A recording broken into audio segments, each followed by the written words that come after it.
Muri Zimbabwe hazvina kumira zvakanaka. Kune bhazi rimwe raita accident zvekare, andle coaches ndio raita accident richinhingirikana kuzambia, but pari zvino hakuna munhu hanzi afa sofa, ende hakuna zvekare ari kunzi akuvara, but munongoona zvinhu zvakadai so zvameno chichiri kuitika. Zuro ndizuro uno pakabvawo kuitika imwe accident yakaitika yamakanzwa yakauraya vanhu 45 iya. Nhasi zvakare rimwe bhazi iko zvinezvi riri kunzi rakuvadza vanhu.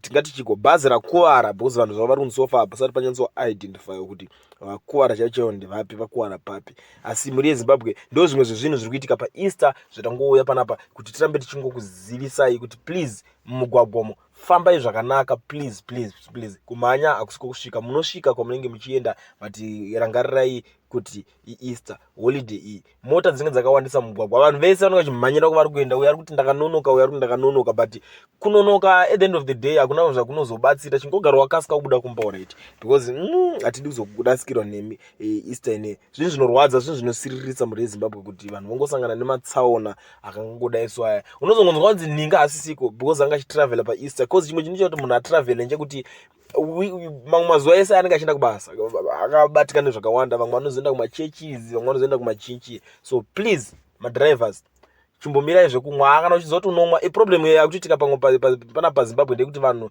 vakawanda vari kutosanganisa zvinodhaka. Fanika mapfana vechidiki ndakamboona vamwe vanenge vachidriva go fast tumota tumoshikashika tudiki toto. Vamwe vacho vari kurova mabhurongo, madrugs ari kuwandisa, saka havasi kucalculata murodhi, vari kungoriska vachingoenda vakadaro because unosilike unenge uchidriva nemazombies.